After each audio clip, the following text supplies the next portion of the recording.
Kisah yang sebaliknya pun pernah kita dengar mungkin dalam hadis yang diriwayatkan oleh Imam Al-Bukhari dan Imam Muslim dari sahabat Sahal ibnu Sa'ad As-Sa'di radhiyallahu taala anhu, di saat Rasul sallallahu alaihi wasallam tengah berperang bersama para sahabatnya, maka nampak terlihat sesosok sahabat yang nampak tangguh, kekuatannya ganas, lincah, betul-betul sosok pejuang yang tidak melewatkan musuh. Perawakannya kecil maupun besar, melainkan takluk di tangannya.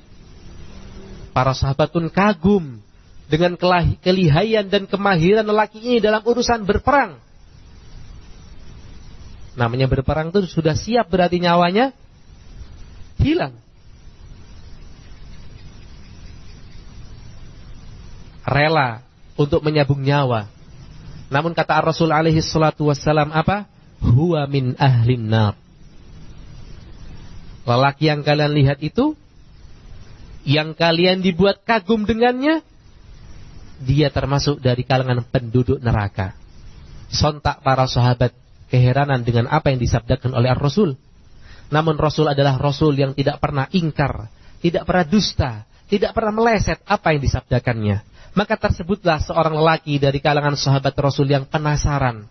Maka seiring dengan peperangan yang masih berkecamuk, denting pedang, debu yang berterbangan, sembari melawan musuh-musuh Allah, pandangannya tidak bisa lepas dari sosok lelaki yang di matanya begitu dahsyat kekuatannya, begitu besar perjuangannya di medan laga. Namun oleh Ar-Rasul dikatakan min ahlin nar.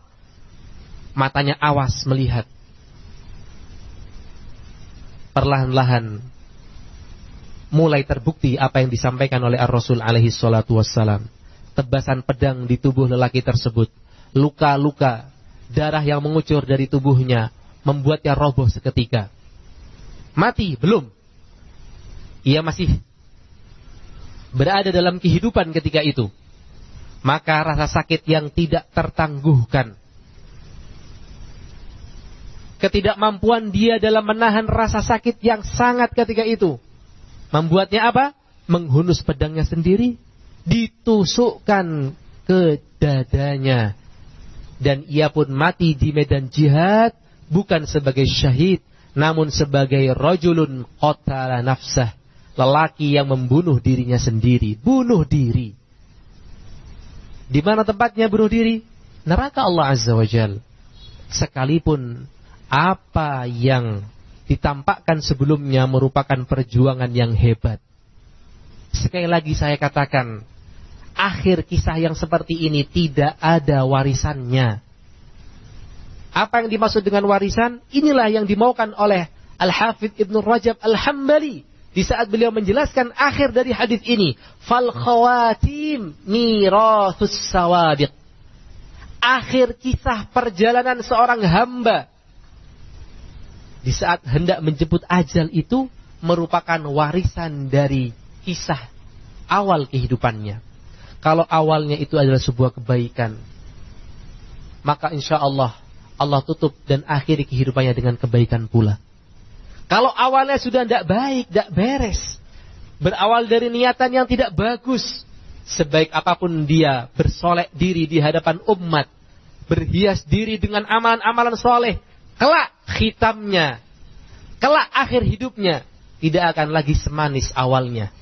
Allah akan singkap keburukan awal kehidupannya yang ia tidak mampu untuk berpindah, tidak mau mengentaskan diri dari keburukan tersebut. Sehingga barakallahu fikum, para salaf rahimahumullahu ta'ala sangat khawatir ya, dengan apa? Dengan apa yang telah mereka lakukan di awal kehidupan mereka. Khawatir jangan-jangan dosa yang dahulu aku lakukan menjadi sebab khotimah yang akhir kehidupan yang buruk. Jangan-jangan dahulu aku pernah mencuri, pernah mengambil harta secara zalim, ya. Allah Subhanahu wa ta'ala tuntut balas. Allah Subhanahu wa ta'ala hukum. Kapan?